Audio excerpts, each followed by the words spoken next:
Selamat pagi Bapak Ibu dan teman-teman yang dikasih dalam Tuhan, berkah dalam. Pernah nggak sih kalian tuh ngerasa kayak dapat nilai sempurna di sekolah, terus kalian tuh pengen nyombongin diri banget kayak nilaiku lebih baik daripada nilaimu loh. Aku tuh nilainya segini, gini, gini, gini, gini. Nah, itu kan merupakan bentuk dari kesombongan.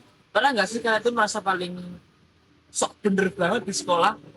Nah, teman-teman, saya di sini, Christopher Ferdinand Anadika, ingin menyampaikan sebuah tema, yaitu stop bersikap sombong dan bersikaplah rendah hati. Nah, teman-teman dan Bapak Ibu guru, di sini Tuhan Yesus menceritakan sebuah kisah mengenai orang Farisi dan orang pemungut cukai. Nah, cerita ini terdapat di Injil Lukas bab 18 ayat 9 sampai dengan 14. Nah, Tuhan Yesus di sini tuh gak cuma cerita, tapi seolah-olah seperti menyindir kehidupan kita. Nah, kita kan ada dua sikap ya, ada yang sombong dan ada yang rendah hati. Nah, kedua orang ini, orang Farisi dan pemungut cukai ini melambangkan itu semua.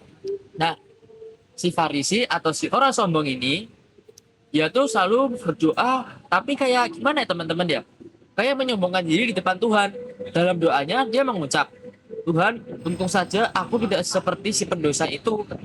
Nah, itu kan kelihatan banget ya sombongnya. Kayak kita ketika kita sudah di atas, lalu kita merendahkan orang yang ada di bawah. Lalu bagaimana dengan orang pemungut cukai? Nah, berbanding terbalik, justru pemungut cukai dia pergi ke belakang. Jadi kayak nggak melihat-lihatkan kalau dia sedang berdoa. Lalu dia memukul dirinya sendiri dan berdoa. Dalam doanya dia berkata, Tuhan ampunilah aku orang berdosa ini. Wah, sungguh rendah hati sekali teman-teman.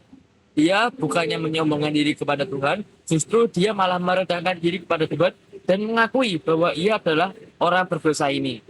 Lalu hubungannya sama kita apa ya? Nah, jadi teman-teman hubungannya sama kita adalah di kehidupan sehari-hari ini. Contohnya tadi, ketika kita sudah mendapatkan nilai yang sempurna di sekolah, alangkah baiknya kita tidak menindas atau mengolok-olok teman kita yang mungkin mendapatkan nilai yang kurang sempurna. Nah, lalu harus kita apain? Jadi kita mungkin bisa mengajarkan teman itu yang mungkin teman itu masih bingung. Kita bisa ajarin, kita bisa bantu dia belajar. Lalu untuk berbagi, kita juga bisa berbagi kepada sesama kita yang membutuhkan.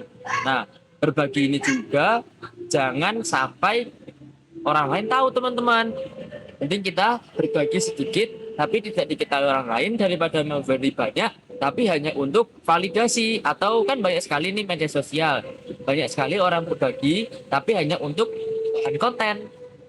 Nah, sekarang masuklah kita ke sesi pembacaan Injil. Jadi Injil yang tadi kan dari Lukas 18 ayat 9 sampai dengan 14. Begini bunyinya. Dan kepada beberapa orang yang menganggap dirinya benar dan memandang rendah semua orang lain, Yesus mengatakan perumpamaan ini. Ada dua orang pergi ke bait Allah untuk berdoa. Yang satu orang Farisi dan yang lain pemungut cukai. Orang Farisi itu berdiri dan berdoa dalam hatinya. Ya Tuhan, aku mengucap syukur kepadamu karena aku tidak sama seperti semua orang lain. Bukan perampok, bukan lalim, bukan pezina, dan bukan juga seperti pemungut cukai ini. Aku berpuasa 2 kali seminggu. Aku memberikan 1/10 dari penghasilan. Tapi pemungut cukai itu berdiri jauh-jauh. Bahkan ia tidak berani menengah ke langit. Melainkan ia memukul dirinya dan berkata, Ya Allah, kasihanilah aku orang berdosa ini. Aku berkata kepadamu, orang ini pulang ke rumahnya sebagai orang yang dibenarkan Allah, dan orang lain itu tidak. Sebab barang siapa meninggikan dirinya, ia akan direndahkan. Dan barang siapa yang merendahkan diri, ia akan ditinggikan. Demikian Injil Tuhan. Nah, teman-teman, sampailah kita ke penghujung acara. Nah, sebelum kita tutup, alangkah baiknya kita berdoa dulu teman-teman. Dipimpin ya, karena Bapa, Putra, dan Roh Kudus. Amin. Tuhan, terima kasih untuk firman renungan pada pagi hari ini Tuhan. Semoga kami bisa merenungkan serta melaksanakannya dalam kegiatan kami sehari-hari. Tuhan berkati juga Bapak Ibu guru kami dan teman-teman kami, orang tua dan orang yang kami sayangi agar bisa meneladan orang pemungut cukai yang rendah hati, selalu berendah hati, tidak memiliki sikap sombong. Tuhan berkati juga yang sebentar lagi kami akan melaksanakan aktivitas sehari-hari kami. Kiranya Tuhan berkati, melindungi, mencurahkan Roh Kudus agar selalu menyertai kami. Namamu kami puji, kini dan sepanjang segala masa. Amin. Dalam nama Bapa, Putra, dan Roh Kudus. Amin. Sekian dari saya, kurang lebihnya mohon maaf. Terima kasih atas perhatiannya. Selamat pagi. Berkah dalam.